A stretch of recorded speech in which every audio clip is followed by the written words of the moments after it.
அனைவருக்கும் வணக்கம். இன்னைக்கு நம்ம தெலுங்குல கிரைம் இன்வெஸ்டிகேஷன் படமா ரிலீஸ் ஆயிருக்கக்கூடிய சிஐ சனாதன் அப்படின்ற ஒரு சூப்பரான படத்தை பத்தி தான் இந்த வீடியோல பார்க்க போறோம். சிஐ சனாதன் அப்படின்னா கிரைம் சீன் இன்வெஸ்டிகேட்டர் சனாதன் அப்படின்றது தான். ஸோ கண்டிப்பா இந்த படம் உங்களுக்கு பிடிக்கும். காரணம் என்ன அப்படின்னா இது ஒரு சூப்பரான இன்வெஸ்டிகேஷன் படம். எக்கச்சக்கமான ட்விஸ்ட் இருக்கு. அதுவும் கிளைமேக்ஸ்ல கொஞ்சம் கூட எதிர்பார்க்காத ஒரு ட்விஸ்ட் இருக்கும். அந்த ட்விஸ்ட் எல்லாமே உங்களுக்கு பிடிக்கும் அப்படின்னு நம்பிக்கையில் இப்போ நாம இந்த படத்துக்குள்ள போயிடலாமா? ரைட். இந்த படத்தோட ஸ்டார்டிங் சீன்ல விக்ரம் சக்கரவர்த்தி அப்படின்ற ஒரு பெரிய ஃபினான்ஸ் கம்பெனி வச்சிருக்க ஒரு நபர்கிட்ட போக ஆரம்பிக்குது. அவரை பத்தி மீடியாக்காரங்க நிறைய விஷயங்களை பேச ஆரம்பிக்கிறாங்க. நடுத்தர குடும்பத்தை சேர்ந்தவங்க, ஏழ்மையா இருக்கவங்க அப்படின்ற எல்லாருக்குமே வட்டி இல்லா கடன், குறைஞ்ச அளவுல வட்டி இருக்க கடன் அப்படின்ற மாதிரியும் இன்னும் நிறைய ஸ்கீம் எல்லாத்தையும் மக்களுக்கு கொண்டு போய் சேர்க்கிறார். இவரோட கம்பெனி இதனால ஒரு நம்பர் 1 இடத்தை பிடிச்சிருச்சு அப்படின்ற மாதிரி மக்கள் பரபரப்பா பேசிக்கிட்டே இருக்க நிறைய பேர் இதால பயணப்பட்டிருக்காங்க. ஒரு சிலர் இதால நஷ்டம் அடைஞ்சிருக்காங்க அப்படின்ற மாதிரி பிரீஃபா ஒரு ஏவி மாதிரி போய்கிட்டே இருக்கும்போது அவரை இன்டர்வியூ எடுக்க ஆரம்பிக்கிறாங்க. அந்த நபருக்கு பாத்தீங்கன்னா ரீசெண்டா ஒரு பெரிய ஆர்டிகல், அதாவது வேர்ல்டு வைடு ஒரு ஆர்டிகல் ரிலீஸ் பண்றாங்க. அதுல ஒரு சிறந்த பிசினஸ் மேன் அப்படின்ற மாதிரி இருக்கு 50 பேர்ல இடம் கிடைச்சிருக்கும். இதை பத்தி மீடியாக்காரங்க நிறைய கேள்விகளை எழுப்பிக்கிட்டே இருக்கும்போது அது கூடவே இந்த ஏழ்மையா இருக்கிற மக்களுக்கு உதவணும் அப்படின்றதுக்காக தான் இந்த கம்பெனி ஆரம்பிக்கப்பட்டிருக்கு. இதுல நிறைய மக்கள் பயனடைஞ்சிருக்காங்க அப்படின்ற விஷயங்கள் எல்லாத்தையும் இவங்க பேசிக்கிட்டே இருக்கும்போது அது கூடவே இன்டர்வியூ எடுக்கிறாங்க இல்லையா, நிறைய விஷயங்களை எடுத்து வச்சுக்கிட்டு கேட்க ஆரம்பிக்கிறாங்க. அதுல முக்கியமான விஷயம் என்ன அப்படின்னா இவங்களோட கம்பெனி ஷேர்ஸ் எல்லாத்தையுமே பாத்தீங்கன்னா மக்கள் தான் வச்சிருக்காங்க அப்படின்ற மாதிரி இருக்கும். இன்வெஸ்டரும் அவங்க தான். அப்படி இருக்கும்போது ஒரு 65% மக்கள் மட்டும்தான் இதுல பயனடைஞ்சிருக்காங்க. மிச்சம் 35% இருக்கு இல்லையா, அவங்க எல்லாருமே இது ஒரு ஃப்ராடு கம்பெனி அப்படின்ற மாதிரியோ இதால நான் நிறைய நஷ்டப்பட்டிருக்கேன் அப்படின்ற மாதிரி சொல்லிக்கிட்டே இருக்காங்க. இதை பத்தி நீங்க என்ன நினைக்கிறீங்கன்னு கேட்கும்போது அந்த 65% பேரும் இதுல பயனடைஞ்சிருக்காங்க அப்படின்றது சந்தோஷமா இருக்கு.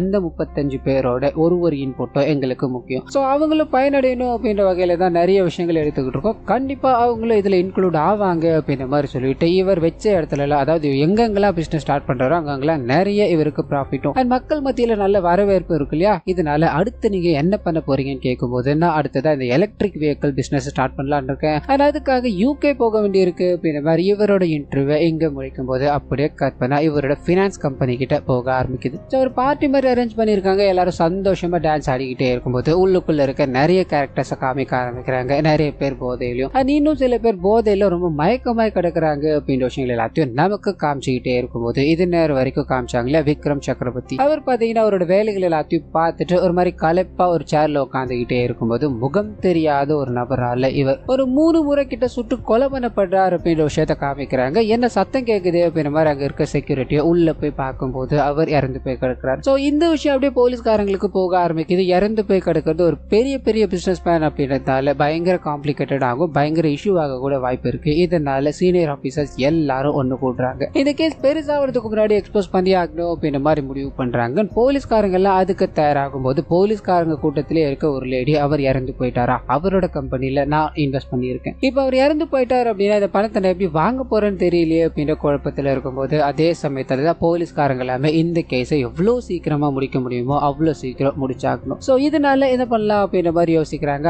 அந்த சமயத்துல தான் கிரைம் சீன் இன்வெஸ்டிகேட்டர் அப்படின்ற படத்தோட நாயகனான சனாதன் அப்படின்றவர் இந்த கேஸ்க்குள்ள இன்வால்வ் ஆனா நல்லா இருக்கும் அப்படின்ற மாதிரி இந்த கேஸை விசாரிக்கிற போலீஸ் ஆபீசர் இருக்கா இல்லையா, அவர் போன் பண்ணி கூப்பிடும் போது நடந்த விஷயங்கள் எல்லாத்தையும் கேட்டு தெரிஞ்சுக்கிட்டு உடனடியா நான் அங்க வரேன் போனை கட் பண்ணும்போது அந்த சமயத்துல தான் இந்த போலீஸ்காரரோட நெருங்கிய நண்பர் தான் அவர் அப்படின்றதும் இவங்க 2 பேருக்குள்ள ஒரு சின்ன பிளாஷ்பேக் இருக்கு. அதுக்குள்ளேயும் போக ஆரம்பிக்குது. ஸோ ஒரு மினிஸ்டரோட பொண்ணை பார்த்தீங்கன்னா கடத்திட்டாங்க. என்ன பண்றதுன்னு தெரியல. போலீஸ்காரங்க பயங்கர மும்முரமா அந்த மினிஸ்டரோட பொண்ணை கண்டுபிடிச்சாகணும் அப்படின்ற மாதிரி பயங்கர பிரஷர்லயும் சுத்திக்கிட்டே இருக்கும்போது அந்த சமயத்துல தான் படத்தோட நாயகன் அங்க போக ஆரம்பிக்கிறார். இந்த கிரிமினாலஜி அப்படின்லாம் இருக்கு இல்லையா, அதை எல்லாத்தையும் படிச்சு முடிச்சுட்டு கிரைம் சீன் இன்வெஸ்டிகேட்டரா தன்னோட ஒர்க்கை ஸ்டார்ட் பண்ண போறாரு அப்படின்ற மாதிரி இருக்கும். ஸோ போலீஸ் வேலை கிடைக்காததால இவர் இந்த ஃபீல்ட்ல வந்துட்டார் அப்படின்ற எல்லாத்தையும் நமக்கு இங்க காமிச்சுக்கிட்டே இருக்கும்போது இவருக்கு இப்ப மினிஸ்டரோட பொண்ணு காணாம போயிருக்காங்க அப்படின்றது தெரிஞ்சு போயிடுச்சு. இதனால இவர் இந்த கேஸுக்கு உதவணும் அப்படின்ற மாதிரி போக ஆரம்பிக்கிறாரு. மினிஸ்டரோட பொண்ணு கடத்தின ஃபுட்டேஜ் இருக்கு இல்லையா, அது இவர் போட்டு பார்த்துக்கிட்டே இருக்கும்போது இது நேரம் வரைக்கும் போலீஸ்காரங்களும் அந்த ஃபுட்டேஜை பார்த்திருப்பாங்க. ஆனா இதுல எந்த க்ளூவுமே இல்லையே, கடத்திட்டு போனவ யாரா இருக்கும் அப்படின்ற குழப்பத்துல தான் இவங்க பார்த்துக்கிட்டே இருந்திருக்கும் போது இவர் அதை மறுபடியும்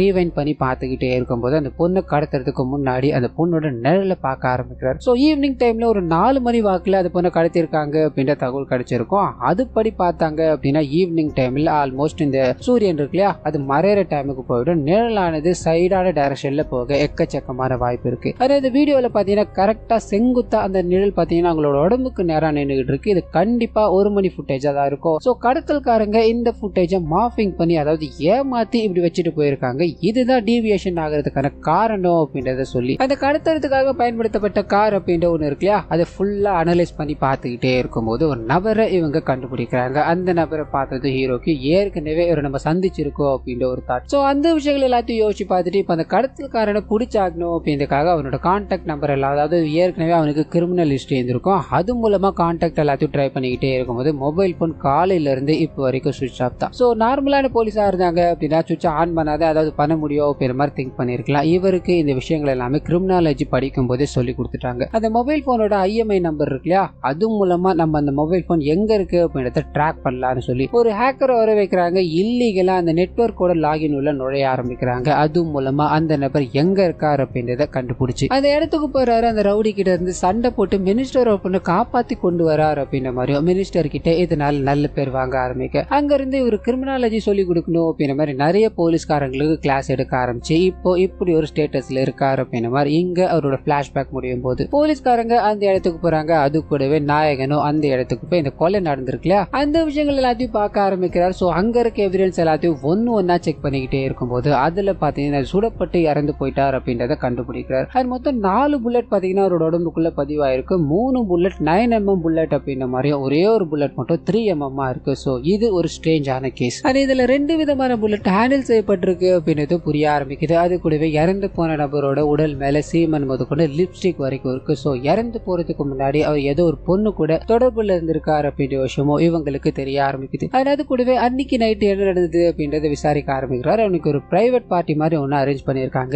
இந்த கம்பெனில மொத்தம் ஒரு 200 பேருக்கு மேல வேலை செய்யறாங்க. ஆனா இந்த பார்ட்டி அட்டென்ட் பண்ணது வெறும் 30 பேர் தான் இருக்கும் அப்படின்ற மாதிரி இருக்கும். 30 பேருமே சரக்க போட்டுட்டு அப்படியே பொத்துன்னு விழுந்து கிடக்குறாங்க. யாருக்குமே என்ன நடந்தது அப்படின்றது தெரியல. சோ இந்த விஷயங்கள் எல்லாத்தையும் இவங்க விசாரிச்சுக்கிட்டே இருக்கும்போது இறந்து போன நபரை எக்ஸாமின் பண்ணி பார்த்த டாக்டர்ஸ் எல்லாருமே ஒரு ஸ்ட்ரேஞ்சான விஷயத்த சொல்ல ஆரம்பிக்கிறாங்க. அது என்ன அப்படின்னா அவரோட உடம்புல 4 புல்லட் காயங்கள் இருக்கு இல்லையா, அதுல 3 புல்லட் மட்டும்தான் இவங்களால ரெக்கவர் பண்ணப்பட்டிருக்கு. இன்னொரு புல்லட் அந்த உடம்புலயே இல்ல, லிட்டரலி காணாம போயிருக்கு அப்படின்ற விஷயம் தெரிய ஆரம்பிக்குது. இதனால இது ஒரு காம்ப்ளிகேட்டடான கேஸ் அப்படின்ற மாதிரி அங்க இருக்க டாக்டர்ஸ் எல்லாமே சொல்லிக்கிட்டே இருக்கு. இந்த கேஸை ஹீரோ விசாரிக்கணும் அப்படின்ற மாதிரி முடிவு பண்ணிட்டா இல்லையா. இப்போ இந்த சஸ்பெக்ட் எல்லாத்தையும் ஐடென்டிஃபை பண்ணணும் அப்படின்ற மாதிரி அந்த வேலைக்கு கிளம்ப ஆரம்பிக்க போற வழியில தான் இறந்து போன அந்த விக்ரமோட மனைவியை சந்திக்கிறார். அவங்க கிட்ட பேச ஆரம்பிக்கும் போது 5 வருஷத்துக்கு முன்னாடி இவங்களுக்கு கல்யாணம் நடந்திருக்கு. ஆனா கொஞ்ச நாட்களாவே விக்ரம் இவங்க கிட்ட பேசுறதுல இவங்களை அவாய்ட் பண்ண ஆரம்பிச்சிட்டார். சோ இதை பத்தி இவங்க கேட்க ஆரம்பிக்கும் போது இவங்க கூட சண்டை ஏற்பட்டிருக்கு. அந்த சண்டைக்கெல்லாம் மெயின் காரணமா இருக்கிறது விக்ரம் கூடவே இருக்க திவ்யா அப்படின்ற ஒரு பொண்ணு தான். காரணம் என்ன அப்படின்னா கம்பெனி தொடங்குனாங்க இல்லையா,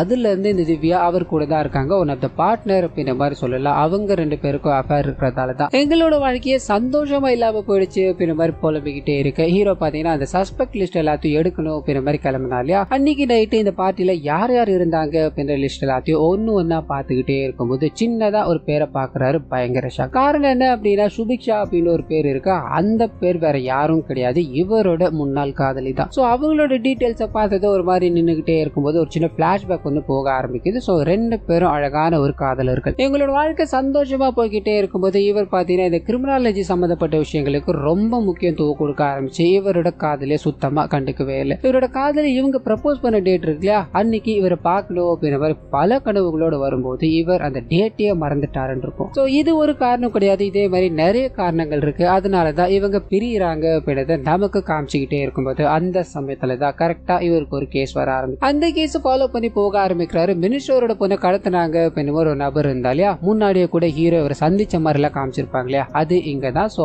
அந்த நபரை பிடிக்கணும் அப்படின்றதுக்காக ஒரு பயங்கரமான சண்டையை போட ஆரம்பிக்கிறாரு. கரெக்டா அந்த நபரை கையும் கொலவமா பிடிக்கணும்னு போகும்போது போலீஸ் நண்பர்கிட்ட இருந்து ஒரு போன் வர ஆரம்பிக்குது. நீ உடனடியா இங்க வர முடியுமான்னு கேட்க இவருக்கு ஒன்னும் புரியல. எதுக்காக கேட்கும்போது அந்த சமயத்துலதான் இவரோட கூட பிறந்த அண்ணா இறந்து போயிட்டார் அப்படின்ற தகவல் இவருக்கு கிடைக்க ஆரம்பிக்குது. தனக்கு உலகமா இருந்தது அவரோட அண்ணா மட்டும்தான். சோ அவரோட பேர் சஞ்சய் அப்படின்றது, அவர் இறந்து போயிட்டார் அப்படின்றத இவரால் ஏத்துக்கவே முடியல. அங்க இருந்து போகலாம் ட்ரை பண்ணும்போது அந்த ரவுடி பையன் இருக்கான் இல்லையா, இவரை போட்டு அடிக்க ஆரம்பிக்கிறாங்க. தப்பிச்சு போகணும் ட்ரை பண்ணும்போது இவர் அப்படியே பிடிச்சி போலீஸ்காரங்க கிட்ட கொடுத்துட்டு தன்னோட அண்ணாவை பார்க்கணும் அப்படின்ற மாதிரி போக அங்க இறந்து போய் கிடக்குற அண்ணா அண்ட் பக்கத்துல உட்காந்து அழுதுகிட்டு இருக்க இவர் அப்படின்ற மாதிரி ஒரு சோகமான விஷயங்களை காமிக்க ஆரம்பிக்கிறாங்க. அது கூடவே அண்ணா கூட எவ்வளவு மகிழ்ச்சியா இவரோட வாழ்க்கை இருந்தது. இப்போ அண்ணா எல்லாமே எப்படி வாழ போறோமோ அப்படின்ற எண்ணங்கள் இவருக்குள்ள ஓடிக்கிட்டே இருக்க அண்ணாவோட உடலுக்கு இறுதி சடங்கு எல்லாத்தையும் பண்றாரு. அப்படியே கட் பண்ணா ஒரு சில மாதங்கள் கழிச்சு இந்த போலீஸ் எக்ஸாமுக்கு ட்ரை பண்ண அதுவும் கிடைக்கல. கிடைக்கல, கூட இருந்த அண்ணா இறந்து போயிட்டான், என்னோட காதலி விட்டு போயிட்டான், நான் உயிருக்கும் மேல நினைச்சிட்டு இருந்தேன், இந்த போலீஸ் வேலையும் கிடைக்கலையே அப்படின்ற மாதிரி பயங்கர டிப்ரெஷன்ல இருக்கும்போது அந்த சமயத்துலதான் கூட இருக்கவங்களா இவரை மோட்டிவேட் பண்ண ஆரம்பிக்கிறாங்க. கிரிமினாலஜி படிக்க வச்சு இப்போ இந்த நிலைமைக்கு இருக்காரு அப்படின்றத நமக்கு இங்க காமிச்சிட்டு, இந்த பார்ட்டில இருந்தாங்க இல்லையா அந்த 30 பேரையும் விசாரிக்கணும் அப்படின்றதுக்காக ஒருத்தரையா கூப்பிட்டு பேச ஆரம்பிக்கிறாரு. அது கூடவே ஹீரோயினை பாக்குறாரு. ஹீரோயின் பாத்தீங்கன்னா எம்பிபிஎஸ் படிச்சுக்கிட்டு இருந்திருப்பாங்க,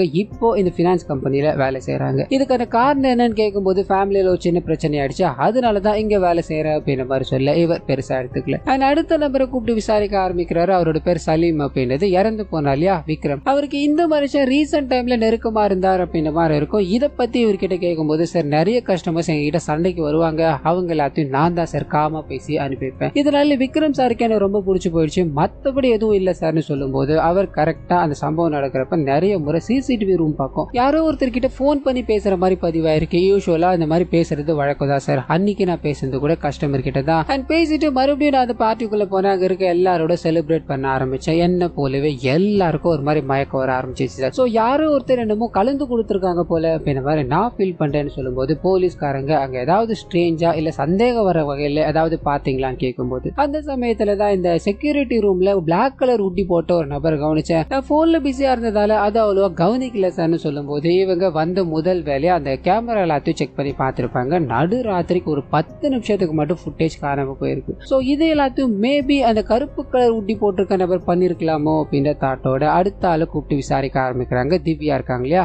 அவங்க கிட்ட பேச ஆரம்பிக்கும் போது அவங்க எதிர்மறையான பதில்களை சொல்ல ஆரம்பிக்கிறாங்க. ஏன் நீங்க இந்த கொலையை பண்ணிக்க கூடாது, நீங்க 2 பேரும் தான் இன்வெஸ்டர்ஸ், அவரை நீங்க கொலை பண்றது மூலமா எல்லா ஷேர்ஸும் ஏன் நீங்க எடுத்துக்க கூடாது, அதுக்கான வாய்ப்பு இருக்கு இல்லையா, அதனாலதான் பண்ணீங்க அப்படின்ற மாதிரி கேள்விகளை கேட்டுக்கிட்டே இருக்கு. அது கூடவே உங்களுக்கும் இறந்து போன நபருக்கும் அஃபேர் இருக்குதானே, இதை அவரோட மனைவியா சொல்றாங்களே, அதுக்கு நீங்க என்ன பதில் வச்சிருக்கீங்க அப்படின்ற மாதிரி கேட்டுக்கிட்டே இருக்கும்போது இவங்களுக்கு ஒண்ணுமே முடியல. அடுக்கடுக்கான கேள்விகளால இவங்களால பேச கூட முடியாம தடுமாறிக்கிட்டே இருக்கு. நான் அவரை கொலை பண்ணிட்டு தான் இந்த ஷேர்ஸ் எல்லாத்தையும் எடுக்கணும் அப்படின்னா அது முட்டாள்தனம். காரணம் என்ன அப்படின்னா, அவருக்கு ஏதாவது ஆச்சு அப்படின்னா இந்த மொத்த ஷேர்ஸ்மே ஸ்லீப்பிங் பார்ட்னா இருக்க ரகுவர்தனுக்கு தான் போகும்னு சொல்ல அங்க இருக்க எல்லாருக்குமே ஷாக்கா இருக்கு. அதாவது கூடவே அந்த பார்ட்டிக்கு, அதாவது நேத்து நடந்தது இல்லையா அதே பார்ட்டிக்கு ரகுவர்தன் வந்தாரு, ஒரு மணி நேரத்துல அங்க இருந்து கிளம்பிட்டாருன்னு இருக்கும். சோ இது எல்லாத்தையும் இவங்க சொல்லிக்கிட்டே இருக்கும்போது அது யார் அப்படின்றத தேட ஆரம்பிக்கிறாங்க. அந்த சமயத்துல அவர் ஒரு மினிஸ்டர் அப்படின்றது தெரிய ஆரம்பிக்குது. சோ அவருக்கும் இதுக்கும் எந்த சம்பந்தம் இருக்கும் அப்படின்ற கோலத்துல விசாரிச்சுக்கிட்டே இருக்கும்போது இன்னொரு நபரை கூப்பிட்டு விசாரிக்கிறாங்க. அண்ட் பார்ட்டி அப்போ அந்த நபர் கூட அந்த விக்ரம் சண்டை போட்டிருக்காரு அப்படின்ற விஷயம் தெரிய ஆரம்பிக்குது.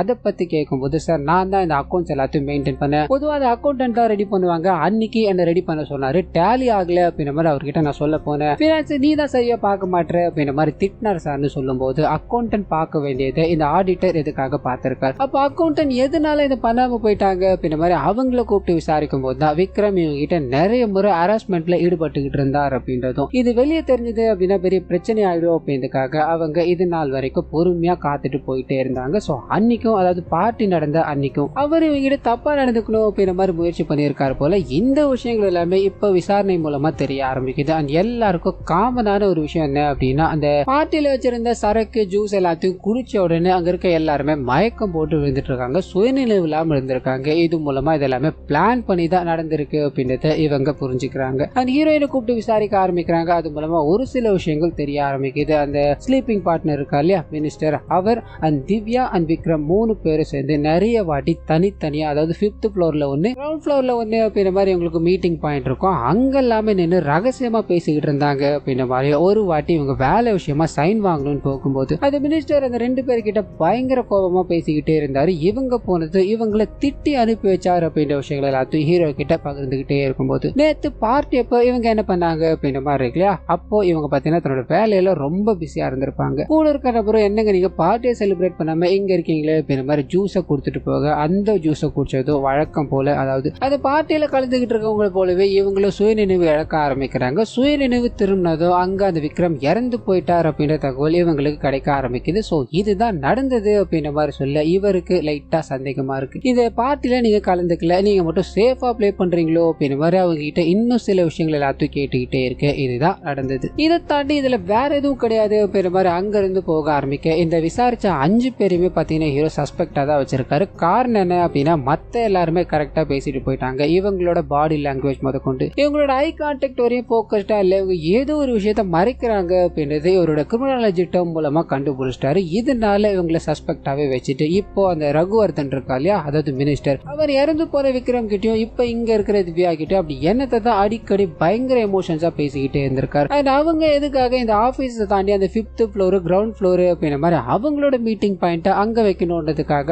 அதை ஃபுல்லா செக் பண்ணிக்கிட்டே இருக்கும்போது அந்த சமயத்துல தான் ஒரு பறக்கிற ஒரு பூச்சி மாதிரி ஒன்னத்தை கவனிக்கிறாரு. பட்டுன்னு அவரோட கிரிமினாலஜி கிளாஸுக்குள்ள போக ஆரம்பிக்குது. அந்த பர்டிகுலர் வகையில ஒரு பூச்சி அங்க பார்த்தாங்க அப்படின்னா கண்டிப்பா அந்த இடத்துல இறந்து போன ஏதாவது ஒரு பொருள் இருக்கும் அப்படின்றது இவங்களோட காலேஜ் டேஸ்ல சொல்லி கொடுத்ததா இருக்கும். சோ இப்போ அந்த பூச்சியை பார்த்ததால இவர் அதை ஃபாலோ பண்ணிட்டு போக ஆரம்பிக்க ஒரு செவுத்துக்குள்ள அந்த பூச்சி போக ஆரம்பிக்குது. இதனால அங்க என்னமோ இருக்கு அப்படின்றது புரிஞ்சு போயிடுச்சு. சோ போலீஸ்காரங்களா அதை விலைக்கு பார்த்துக்கிட்டே இருக்கும்போது அதே சமயத்துல டாக்டர்ஸ் கிட்ட இருந்து ஹீரோக்கு ஒரு போன் கால் வர ஆரம்பிக்குது. அது மூலமா அதை இறந்து போன விக்ரமோட உடம்புல ஒரு புல்லட் காணும் அப்படின்ற மாதிரி சொல்லியிருந்தாங்க இல்லையா, அந்த புல்லட்டை பத்தி கண்டுபிடிக்க ஆரம்பிக்கிறாங்க. அதுல பயன்படுத்தப்பட்டது ஒரு பிரிட்டிஷ் காலத்துல இருக்க ஒரு ஏன்ஷியன் கன் அப்படின்றதோ, அந்த கன்னாலதான் இந்த கொலை நடந்திருக்க வாய்ப்பு இருக்கு அப்படின்ற மாதிரி அவங்க சொல்லிக்கிட்டே இருக்கும்போது இது எல்லாத்தையும் இவர் கேட்டுக்கிட்டு போலீஸ்காரங்க கிட்ட திரும்ப ஆரம்பிக்கிறார். போலீஸ்காரங்க செவுத்த ஃபுல்லா உடைச்சுக்கிட்டே இருக்கும்போது அங்க இறந்து போய் அழுகி போற நிலையில இருக்க ஒரு பிணம் இருக்கிறத பாக்குறாங்க. பயங்கர ஷாக் அடைகிறாங்க. அங்க இருக்க எல்லாருக்குமே இது என்ன பண்றதுன்னு புரியல. ஒரு கேஸை விசாரிக்கணும் அப்படின்ற மாதிரி உள்ள வந்தோம். இங்க என்னன்னா செவுத்துக்குள்ள ஒரு பிணத்தை வச்சிருக்காங்களே, இந்த ஆபீஸ்ல அப்படி என்னதான் நடக்குது அப்படின்ற மாதிரி போலீஸ்காரங்க பேசிக்கிட்டே இருக்கும்போது ஹீரோவும் உண்மையான இன்வெஸ்டிகேஷன் இனிமேல் தான் ஸ்டார்ட் ஆக போகுது அப்படின்ற மாதிரி சொல்லி அந்த பணத்தை எடுத்துட்டு போக ஆரம்பிக்கிறாங்க. போன யாருடையது அப்படின்றது தெரியல. இதனால அந்த டாக்டர்ஸ் எல்லாருமே இதை அனலைஸ் பண்ணணும் அப்படின்ற மாதிரி களத்துல இறங்க ஆரம்பிக்கிறாங்க. இப்போ இவங்களுக்கு லீடா இருக்கிற ஒரே ஒரு விஷயம் என்ன அப்படின்னா அந்த மினிஸ்டர் மட்டும் தான். மத்தவங்க எல்லாருமே சஸ்பெக்ட் தான். ஆனா மினிஸ்டருக்கு கொலை பண்ணதுக்கான காரணங்கள் எக்கச்சக்கமா இருந்திருக்கலாம். அந்த திவ்யா போலவே இவர் ஒரு பார்ட்னர் தான் இல்லையா, இதனால அவரை விசாரிக்கணும் அப்படின்ற மாதிரி முடிவு பண்றாங்க. இப்ப சஸ்பெக்டா இருக்கிறவங்களே ஈஸியா விசாரிச்சிடலாம். ஆனா மினிஸ்டர் கிட்ட போகணும் அப்படின்றது ஒரு முடியாத காரியம் தான் இல்லையா, என்ன பண்ணலாம்னு யோசிக்கிறார். அதே சமயத்துல பிளாஷ்பேக்ல ஒரு குழந்தைய கண்டுபிடிச்சு கொடுத்தாரு ஒரு மினிஸ்டருக்கு. அந்த மினிஸ்டரை கான்டாக்ட் பண்ண ஆரம்பிக்கிறாரு. அது மூலமா இப்போ இங்க இருக்கிற அந்த பார்ட்னர் மினிஸ்டரான அந்த நபரை போய் சந்திச்சு அவர்கிட்ட நிறைய கேள்விகள் அடுக்கடுக்கா கேட்க ஆரம்பிக்கிறாரு. இந்த பார்ட்னர்ஷிப் அப்படின்ற ஒரு விஷயத்துக்காக தான் நீங்க விக்ரம கொலை பண்ணீங்க, அதனால உங்களுக்கு நிறைய பெனிஃபிட் இருக்கு இல்லையா, இதுதானே உங்களோட மோட்டிவ் அப்படின்ற மாதிரி பயங்கரமா அடுக்கடுக்கான கேள்விகளை கேட்டுக்கிட்டே இருக்கும்போது இந்த மனுஷனுக்கு முகம் எல்லாம் வேர்க்க ஆரம்பிக்குது. அண்ட் இறந்து போன விக்ரமுக்கு இவருக்கு ஏதோ ஒரு பிரச்சனை இருந்திருக்கு போல. அது எல்லாத்தையும் நினைச்சு பார்த்துக்கிட்டு உங்களுக்கு பதில் சொல்லணும் அப்படின்ற அவசியம் எல்லாம் எனக்கு கிடையாது, முதல்ல இங்கிருந்து எழுந்து போங்க அப்படின்ற மாதிரி வேகமா பயங்கர கோபத்தோட அங்கிருந்து போகிறார் அப்படின்றத நமக்கு காமிக்கும் போது போலீஸ்காரங்க அவர்கிட்ட இருந்து எந்த உண்மையும் வரதா தெரியல. ஆனா இவ்வளவு கோவப்பட்டு போறாரு அப்படின்னா கண்டிப்பா ஏதோ ஒண்ணு மறைக்க வாய்ப்பு இருக்கு இல்லையா அப்படின்ற சிந்தனையோட இந்த கேஸை பத்தி இன்னும் விசாரிக்கணும் அப்படின்றதுக்காக ஆபீஸ் போக ஆரம்பிக்க அங்க சஸ்பெக்டா இருக்க எல்லாருமே சார் எங்களை விசாரிச்சிட்டீங்க இல்லையா, நாங்க இங்க இருந்து போகலாமான்னு கேட்கும் போது இப்போ மெயின் சஸ்பெக்டான அந்த மினிஸ்டர் மேல எல்லாரோட கண்ணு இருக்கு. இதனால இவங்களை அங்கிருந்து அனுப்பி வைக்கலாம் ட்ரை பண்ணும்போது ஹீரோயின் இருக்காங்க இல்லையா, இவரை பார்த்து நான் அவகிட்ட ஒரு முக்கியமான விஷயம் பேசணும், என் கூட காஃபி ஷாப் வர முடியுமான்னு கூப்பிட்டு போக அங்க போய் உட்கார வச்சு இவங்களோட ஃபேமிலி விஷயத்த சொல்ல ஆரம்பிக்கிறாங்க. சோ அப்பா பாத்தீங்கன்னா கடன் பிரச்சனையால ரொம்ப கஷ்டப்பட்டு என்ன பண்றதுன்னு தெரியாம தத்தளிச்சுக்கிட்டே இருக்கும்போது இவங்க தன்னோட MBBS கனவு எல்லாத்தையும் ஒதுக்கி வச்சுட்டு இந்த பினான்ஸ் கம்பெனிக்கு வேலைக்கு வந்தாங்க அப்படின்ற மாதிரியும் இதனால இவங்களோட வாழ்க்கையை இப்ப கஷ்டத்துல இருக்கு அப்படின்றதையும் பகிர்ந்துகிட்டே இருக்கும்போது அந்த சமயத்துலதான் ஹீரோக்கு இந்த டாக்டர்ஸ் கிட்ட இருந்து போன் வர ஆரம்பிக்குது. இவரும் வேகமா அங்க கிளம்பலாம் ட்ரை பண்ணும்போது ஹீரோயினை பாக்குறாரு. இவங்க ஒரு டாக்டர் தான் இல்லையா, இதனால இந்த கேஸ்ல உதவ நிறைய வாய்ப்பு இருக்கு அப்படின்ற மாதிரி முடிவு பண்ணி அவங்கள கூட கூட்டு போகும்போது அந்த அழுகி போன பிணம் கிடைச்சது. அதை அவங்க எல்லாமே அனலைஸ் பண்ணி இந்த முகம் எப்படி இருந்தா வாய்ப்பு இருக்கு அப்படின்ற மாதிரி ஒரு டிஜிட்டலைஸ் பண்ணிக்கிட்டே இருக்கு. அதே சமயத்துல தான் இறந்து போற அந்த பிணத்துல இருந்து இவங்களுக்கு பாத்தீங்கன்னா ஃபேப்ரிக் ஒன்று கிடைக்க ஆரம்பிக்குது. ஒரு நூல் மாதிரி இருக்கு. அந்த நூல்ல கலர் என்ன இருக்கு அப்படின்னா ரெட் அண்ட் ப்ளூ இருக்கு. சோ இத பத்தி அவங்க கிட்ட பேச ஆரம்பிக்கிறாரு போலீஸ்காரங்களும். இந்த நூல் இங்க வந்ததுக்கான காரணம் என்னவா இருக்கும் அப்படின்ற மாதிரி பேசிக்கிட்டே இருக்கும்போது ஹீரோவோ அவரோட அசம்ஷன்ல நோட் பண்ண ஆரம்பிக்கிறார். இந்த ரெட்டும் ப்ளூவும் சேர்ந்த மாதிரி ஃபேப்ரிக் மெட்டீரியல்ல என்ன இருக்கு அப்படின்ற மாதிரி யோசிக்க ஆரம்பிச்சு அது பாத்தீங்கன்னா இந்த ரெட்டும் ப்ளூவும் சேர்ந்த வயலட் அப்படின்ற மாதிரி ஒரு கலர் வரும். அங்க மிக்ஸ் ஆக ஆரம்பிக்குது. அண்ட் இந்த மெட்டீரியல் இருந்து ஜே அப்படின்ற ஒரு இன்ஷியல கண்டுபிடிச்சாங்க அப்படின்ற மாதிரி டாக்டர் சொன்னதால அதை மிங்கிள் பண்ணி பார்க்க ஆரம்பிக்கிறாங்க. கரெக்டா இவங்களுக்கு அந்த மெட்டீரியல் எங்கெங்கெல்லாம் பயன்படுத்தி இருக்கலாம் அப்படின்னு சிந்தனைக்குள்ள போக ஆரம்பிக்குது. இந்த மேட்டு, காரு துடைக்கிற துணி அண்ட் காருக்குள்ள இருக்க அந்த மேட் அப்படின்ற மாதிரி நிறைய விஷயங்களை திங்க் பண்ணிக்கிட்டே இருக்கும்போது அந்த சமயத்துல தான் அது ஒரு காருக்கு பயன்படுத்துற துணி அப்படின்றத இவங்க ஃபைனலைஸ் பண்றாங்க. ஆனா ஜே அப்படின்ற ஒண்ணு இருக்கு இல்லையா, அது என்னவா இருக்கும் அப்படின்றத தேட ஆரம்பிக்கிறாங்க. மேபி அது ஏன் கார் பேரா இருக்கக்கூடாது இல்ல பிராண்டா இருக்கக்கூடாது அப்படின்ற மாதிரி பல சிந்தனைக்கு அப்புறமா அது ஜாக்வார் காரா இருக்க வாய்ப்பு இருக்கு அப்படின்றத முடிவு பண்ணிட்டு பர்டிகுலரா இந்த ஊர்ல இந்த ஜாக்வார் காரை யாரெல்லாம் கஸ்டமைஸ் பண்ணிருக்காங்க அப்படின்ற லிஸ்ட் எடுக்க ஆரம்பிக்கிறாங்க.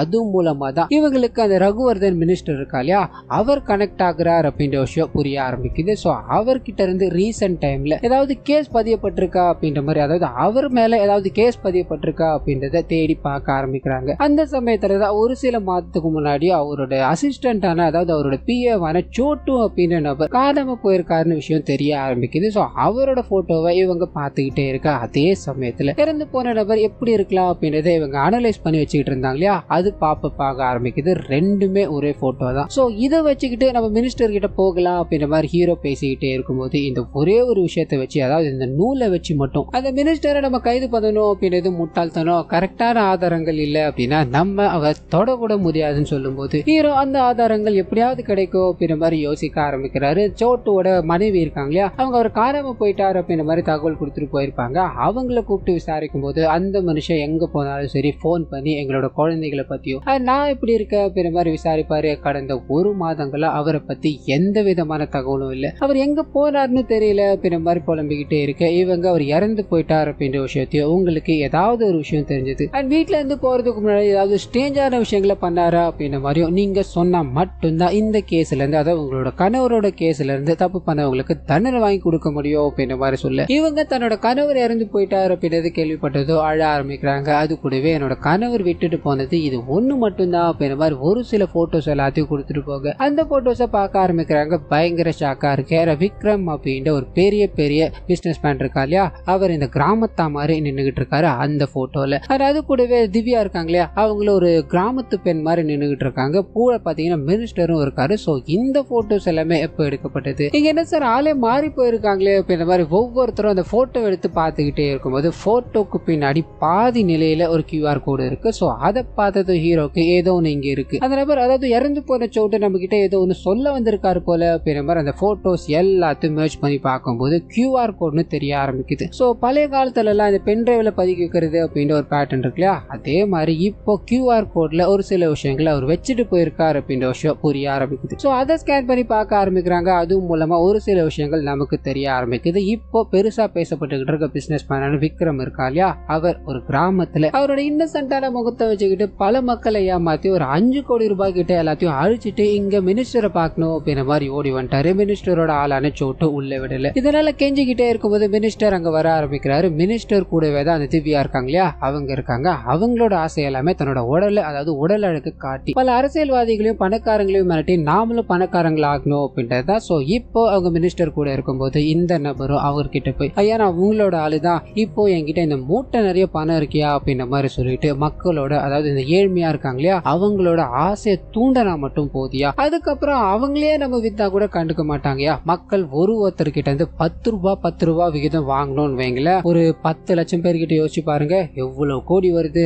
அதைத்தாயா நான் சொல்றேன், என்கிட்ட ஒரு பக்காவான பிளான் இருக்கியா, அதை நம்ம எக்ஸிக்யூட் பண்ணோம் அப்படின்னா நம்ம ஒரு பயங்கரமான பணக்கார பட்டியல வந்துடலாயா அப்படின்ற மாதிரி சொல்லிட்டு ஒரு கம்பெனியை நிறுவ ஆரம்பிக்கிறாங்க. அந்த கம்பெனி மூலமா மக்களுக்கே தெரியாம மக்களை ஏமாத்திட்டு இருக்காங்க அப்படின்ற விஷயங்கள் எல்லாத்தையும் நமக்கு இங்க ரிவீல் பண்ணிக்கிட்டே இருக்க பிரசன்ட்ல. சோ ஸ்கேம் ஒண்ணு அவன் பண்ணிட்டு இருக்கான். இதனாலதான் இங்க ஏதோ ஒரு பிரச்சனை வந்திருக்கு போலியா. அம்மா அந்த கொலையை யார் பண்ணிருப்பா அப்படின்ற பாயிண்ட் ஆஃப் வியூல யோசிச்சுக்கிட்டே இருக்கும்போது வெளியில ஒரு போஸ்ட் வர ஆரம்பிக்குது. போஸ்ட்டை கொடுக்க வந்த நபர் வந்தவங்க கிட்ட முழு பேரை கேட்க ஆரம்பிக்கிறாரு. முழு பேர் இல்லாம யார்கிட்ட டெலிவரி பண்றது, அது இருந்தா தானே உங்களோட ஃபேமிலி ஹிஸ்டரி தெரியும் அப்படின்ற மாதிரி கேஷுவலா பேசிட்டு போக இந்த விஷயம் ஹீரோக்கு ஸ்ட்ரைக் அடிக்க ஆரம்பிக்குது. சோ வேகமா அந்த கம்பெனி இருக்கு இல்லையா, அதாவது விக்ரமோட கம்பெனி, அந்த கம்பெனில இருக்க எல்லாரோட டீடைல்ஸும் எடுக்க ஆரம்பிக்கிறாரு. இந்த சர்நேம் இருக்கு இல்லையா, அதை எல்லாச்சும் மேட்ச் பண்ணி பார்க்க ஆரம்பிக்கும் போது அந்த சமயத்துல தான் பயங்கரமான ஒரு எவிடன்ஸ் ஒண்ணு கிடைக்க ஆரம்பிக்குது. இவர் ஒரு 5 பேரை சஸ்பெக்டா வச்சிருந்தாங்க இல்லையா, அதுல 4 பேர் இந்த கம்பெனிக்கு நிறைய ஃப்ராட் வேலைகள் எல்லாத்தையும் பண்ணி பேக் டோர் மூலமா வந்திருக்காங்க. இதுல ஒரு காமனான விஷயம் என்ன அப்படின்னா, அவங்களோட ஃபேமிலியில இருக்க அட்லீஸ்ட் ஒருத்தராச்சு இந்த கம்பெனியால ஏமாத்தப்பட்டு இறந்து போயிட்டாங்க அப்படின்ற மாதிரி இருக்கும். சோ இந்த 4 பேர்ல யாரோ ஒருத்தரோட குடும்பத்துக்காக தான் இந்த ரிவெஞ்ச் எடுக்கப்பட்டிருக்கு. 4 பேர்ல ஒருத்தர் தான் கொலையாளியா இருக்கணும் அப்படின்ற மாதிரி முடிவு பண்ணிட்டு இவருக்கு தெரிஞ்ச ஒரு மினிஸ்டர் இருக்கா இல்லையா, அவர் மூலமா இங்க நடந்துகிட்டு இருக்க ஸ்கேம் எல்லாத்தையும் எக்ஸ்பிளைன் பண்ண ஆரம்பிக்கிறார். சோ விக்ரம் சக்கரவர்த்தி ஒரு கம்பெனி ஆரம்பிச்சா இல்லையா, பான்சி ஸ்கீம் அப்படின்ற ஒரு மேட்டர் இருக்கு, அதாவது ஒரு ஸ்கேம் ஒன்னு இருக்கு. அந்த ஸ்கேம் எப்படி ஒர்க் ஆகும் அப்படின்னா, ஏ அப்படின்ற ஒரு நபர் வச்சுக்கலாம், பி அப்படின்ற ஒரு நபர் வச்சுக்கலாம். சோ ஏ அப்படின்ற நபர் பாத்தீங்கன்னா நீ எனக்கு ஒரு 1000 ரூபாய் இன்வெஸ்ட் பண்ண அப்படின்னா உனக்கு நிறைய வட்டி தர அப்படின்ற மாதிரி சொல்லி அவர்கிட்ட இருந்து 1000 ரூபாய் வாங்கி வச்சுக்கிட்டு, அண்ட் பி அப்படின்ற ஒரு நபர் உள்ள வராரியா, அவர்கிட்ட இருந்து 1000 ரூபாய் வாங்கி வச்சுட்டு பி நபர் கிட்ட இருந்து ஒரு 500 ரூபாய் எடுத்து ஏ கிட்ட கொடுத்துட்டு இதுதான் உன்னோட லாபம் அப்படின்ற மாதிரி கொடுக்க இப்ப ஏன் என்ன பண்ணுவாருன்னா இன்னும் நிறைய பேரை கூப்பிட்டு வர்றாரு. அப்படி ஆட்கள் சேரும் போது நிறைய பணம் வந்துகிட்டே இருக்கு இல்லையா, அது எல்லாத்தையும் கைமாத்தி இவங்க நல்ல லாபத்தை பெருக்கிப்பாங்க அப்படின்ற மாதிரி இருக்கும். ஸோ கம்பெனி அப்படின்ற பேர்ல இவங்க இந்த கம்பெனி பண்ற எந்த விதமான வேல்யூ பண்ண மாட்டாங்க. லிட்டரலி இன்னொருத்தவங்க கிட்ட இருந்து வாங்கி இங்க கொடுத்து இங்க இருந்து இன்னொருத்தவங்க கிட்ட கொடுத்து அப்படின்ற மாதிரி அதுல லாபம் பார்த்திருப்பாங்க. ஒரே நேரத்துல எல்லாரும் தங்களோட பணம் வேணும் அப்படின்ற மாதிரி கேட்டு நின்னாங்கன்னா இவங்க அப்ப மாட்டுவாங்க. ஸோ அப்போ இந்த பணத்தை எடுத்துட்டு பறந்துருவாங்க அப்படின்ற மாதிரி இருக்கும். ஸோ இந்த ப்ராசஸை பயன்படுத்தி தான் 1 கோடி ரூபாய் முதலீட்டுல ஆரம்பிச்ச இந்த கம்பெனி வருஷத்துக்கு 1500 கோடி ப்ராஃபிட் பார்த்தாங்க அப்படின்ற மாதிரி இருக்கும். ஸோ லிட்டரலி வேலையே செய்யாம பணத்தை வாங்கி அதை மக்களுக்கு வட்டி தரேன், நிறைய வட்டி இல்லாத கடன் தரேன் அப்படின்ற மாதிரி பயங்கரமான ஏமாத்து வேலைகள்ல ஈடுபட்டுக்கிட்டு இருந்தாங்க அப்படின்ற விஷயத்துல இவர் எக்ஸ்போஸ் பண்ணி முடிச்சுட்டு அது கூடவே இந்த கேஸ்ல இப்போ ஒரு 4 பிரைம் சஸ்பெக்டா வச்சிருக்கா இல்லையா, அவங்கள விசாரிச்சோம் அப்படின்னா எதுக்காக இந்த கொலை நடந்தது அப்படின்ற விஷயம் தெரியும். ஸோ அதை நான் ப்ரொசீட் பண்ணிக்கிட்டுமான்னு கேட்க அங்க இருக்க எல்லாருமே சம்மதிக்கிறாங்க. அப்படியே கட் பண்ண அந்த சஸ்பெக்ட் எல்லாரும் நிக்க வச்சுட்டு உங்களோட ஃபேமிலியில ஏதாவது ஒரு வகையில இந்த கம்பெனி சம்மந்தப்பட்டு பண மோசடி செய்யப்பட்டு உங்களோட அப்பாவோ அம்மாவோ தம்பியோ இறந்து போயிருக்காங்க அப்படின்றது டேட்டாஸ் எல்லாத்தையும் நாங்க எடுத்துட்டோம், உண்மையை சொல்லுங்க, இந்த 4 பேர்ல இந்த கொலையை பண்ணது யார் அண்ட் ரிவெஞ்சுக்காக தானே இந்த கொலையை பண்ணீங்க அப்படின்ற மாதிரி கேட்டுக்கிட்டே இருக்கும்போது எல்லாருமே இல்லன்னு தலையாட்டுறாங்க. நமக்கு கொலை பண்ணணும் அப்படின்றதுக்காக தான் இங்க வந்தோம், ஆனா எங்களை தாண்டி வேற யாரோ இதை பண்ணிருக்காங்க அப்படின்ற மாதிரியும் அவன் இறந்து போனது எங்களுக்கு சந்தோஷமா இருந்தாலும் என் கையால அவன் சாகலையே அப்படின்ற ஒரு துக்கம் மட்டும்தான், அதை தாண்டி வேற எதுவும் கிடையாது அப்படின்ற மாதிரி எல்லாரும் பேசிக்கிட்டே இருக்கும்போது இவங்க கடைசியா அது திவ்யா இருக்காங்க இல்லையா, அவங்கள கூப்பிட்டு உட்கார வச்சு உண்மையை சொல்லுங்க, அந்த கண்ணு அதாவது கிடைச்ச கண்ணுல உங்களோட கைரேகை தான் பதிவாயிருக்கு, இதுக்கு மேல நீங்க தப்பிக்க முடியாது. சோ இது எல்லாத்தையும் எதுக்காக நீங்க பண்ணீங்க அப்படின்ற மாதிரி கேட்கும்போது ஒரு சின்ன பிளாஷ்பேக் உள்ள போக ஆரம்பிக்குது. சோ கம்பெனி அதாவது இந்த கம்பெனி அப்படின்ற பேர்ல ரன் ஆகிட்டு இருக்க இந்த ஸ்கேம் இருக்கு இல்லையா, இதுல பாத்தீங்கன்னா இவங்க பலாயிரம் கோடி ப்ராஃபிட் பார்த்துட்டாங்க அப்படின்ற மாதிரி இருக்கும். அதுல இருக்க 90% அந்த விக்ரமே எடுத்துக்கணும் அப்படின்ற மாதிரியும் 10% இருக்கு இல்லையா, அதை மட்டும் அந்த மினிஸ்டர் கிட்ட கொடுக்குற அப்படின்ற மாதிரி அவர் டீல் பேசிக்கிட்டே இருக்கும்போது மினிஸ்டர் செம்ம கோபமாகிறார். இது எல்லாத்தையும் எப்படி வசூல் பண்ணணும்னு எனக்கு தெரியும் தம்பி அப்படின்ற மாதிரி அங்க இருந்து போக ஆரம்பிக்க. சோ பார்ட்டி நடந்த நைட்டு இதுதான் நடந்தது அப்படின்ற மாதிரி நமக்கு இங்க காமிச்சுக்கிட்டே இருக்கு. இதுல குரூப்ல டூப்பா இருக்கிறது திவ்யா தான். இவ்வளோ வேலைகளை பேசிக்கிட்டே இருந்திருப்பாங்க, ஆனா இவங்களுக்கு 1% கூட ஷேர் கிடையாது அப்படின்ற மாதிரி தான் இங்க டாக் போய்கிட்டே இருந்திருக்கும். சோ இதனால இந்த விக்ரம் இருக்கா இல்லையா, அவரை செடியூஸ் பண்ண ஆரம்பிக்கிறாங்க. நீங்க பேசிக்கிட்டே இருக்கும்போது என்ன மறந்துட்டீங்க,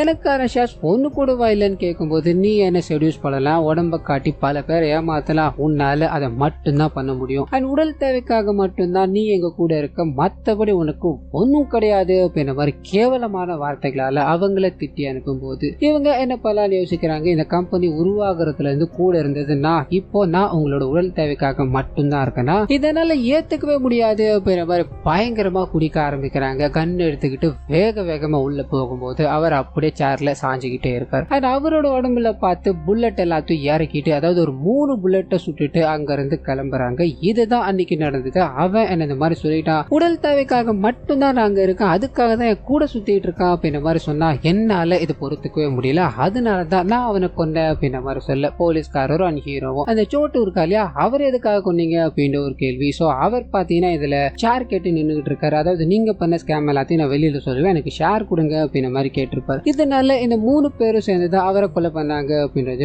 இன்னொருத்தரையும் கொலை பண்ணியிருக்காங்க. அது யார் அப்படின்னா ஹீரோவோட அண்ணாவான சஞ்சய் இருக்கா இல்லையா, அவர் தான். சோ அதை பத்தி திவ்யா கிட்ட கேட்கும் போது அவர் இங்க நடக்கிற விஷயங்கள் அதாவது அந்த மனுஷன் இங்கதான் வேலை செஞ்சுக்கிட்டு இருந்தாரு போல, இங்க நடக்கிற விஷயங்கள் எல்லாத்தையும் வெளியில சொல்லிடுவேன் அப்படின்ற மாதிரி இங்க இருக்க எல்லாரையும் மிரட்டி இருக்காரு. சோ அதனாலதான் அவர் குடிக்கிற சரக்குல இவங்க ஏதோ ஒன்று கலந்து விட்டுட்டாங்க, அது மூலமா ஹார்ட் அட்டாக் வந்து இறந்து போயிட்டாருன்னு இருக்கும். சோ இந்த விஷயங்கள் எல்லாமே ரிவீல் ஆகி முடிக்கும் போது இப்போ இவங்க தான் கொலை பண்ணாங்க அப்படின்றது தெரிஞ்சு போயிடுச்சு. சோ போலீஸ்காரங்க எல்லாத்தையும் இவங்களை நீங்க கைது பண்ணி கொண்டு போகலாம் அப்படின்ற மாதிரி ஹீரோ சொல்லிட்டு அங்க இருந்து நடக்க ஆரம்பிக்க அந்த சமயத்துலதான் கூட இருக்க இவரோட நண்பர் இருக்கா இல்லையா, அவருக்கு டாக்டர்ஸ் கிட்ட இருந்து போன் வர ஆரம்பிக்குது. இந்த மாதிரி நாங்க ஹீரோக்கு நிறைய முறை கால் பண்ண ட்ரை பண்ணிக்கிட்டே இருந்தோம், அவர் எடுக்கிறதா தெரியல, அவர்கிட்ட ஒரு முக்கியமான விஷயம் சொல்லணும் அப்படின்ற மாதிரி சொல்லிட்டு அந்த 4வது அந்த 3mm புல்லட் அப்படின்ற மாதிரி ஒண்ணு இருக்கு இல்லையா, அது போன் புல்லட் அப்படின்ற ஒரு விஷயத்த சொல்லும் போது இவருக்கு என்ன அப்படின்றது புரியல.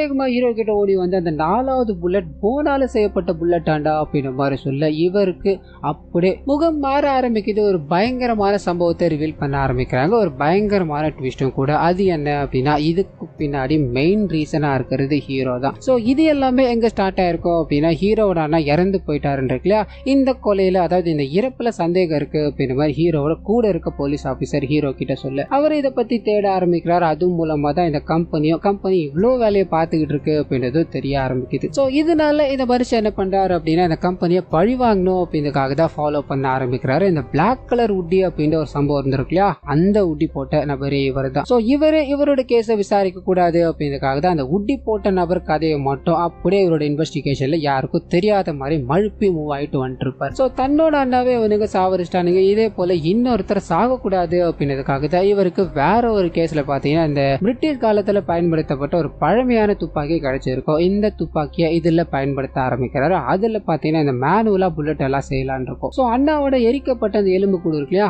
அது எல்லாத்தையும் எடுத்து அதுல ஒரு புல்லட் செஞ்சு இந்த கொலையை பண்ண போறது நான் கிடையாது, அதாவது இது கொலையே கிடையாது, இந்த வதத்தை பண்ண போறது என்னோட இறந்து போன அண்ணாதான் அப்படின்ற மாதிரி சொல்லிட்டு அன்னைக்கு எல்லாரோட சரக்குலயும் இந்த மயக்கம் மருந்து இருக்கு இல்லையா, அதை கலந்து விட்டுட்டு எல்லாரையும் மயக்கம் போட வச்சுட்டு இவர் உள்ள போறாரு. அந்த போன் புல்லட்டால அவரை சாகடிக்கிறார் அப்படின்ற மாதிரி. அது போன் புல்லட் அப்படின்றதுனாலதான் இந்த டாக்டர்ஸ் எல்லாமே ஈஸியா ஐடென்டிஃபை பண்ண முடியாம போயிடுச்சு. அங்க இருந்து கிளம்புறாரு அப்படின்ற மாதிரி. அதுக்கப்புறமா தான் அந்த லேடி உள்ள போறாங்க. அவர் புல்லட்டால சுட்டு அவங்க தான் கொலை பண்ண அப்படின்ற மாதிரி இப்போ சரணடைஞ்சிட்டாங்க. சோ இது எல்லாத்துக்கும் பின்னாடியும் மெயின் காரணமா இருக்கிறது ஹீரோ தான். சோ இது எல்லாத்தையும் ஹீரோ ரிவீல் பண்ணிக்கிட்டு அங்க இருந்து பொறுமையா நடந்து வந்துகிட்டே இருக்கும்போது பின்னாடி அவரோட காதலி ஓடி வந்துகிட்டே இருக்காங்க. அதே சமயத்துல இவருக்கு ஒரு கால் வர ஆரம்பிக்குது. அது இன்னொரு கேஸுக்குள்ள இவரை கொண்டு போக தயாராயிட்டாங்க அப்படின்ற மாதிரி அவங்க சொல்லும் போது இவரோட இன்னொரு மிஷன் தொடங்க போகுது அப்படின்றத நமக்கு இங்க காமிச்சிட்டு இந்த படத்தை இதோட முடிக்கிறாங்க அப்படின்ற மாதிரி இருக்கும். சோ கண்டிப்பா இந்த படமும் இந்த படத்துல வந்து எக்கச்சக்கமான ட்விஸ்டோ உங்களுக்கு பிடிச்சிருக்கும் நம்புறேன். இந்த வீடியோல ஏதாவது நிறை குறைகள் இருந்தது அப்படின்னா அதை மறந்துடாம கமெண்ட்ஸ்ல பதிவிட்டுருங்க.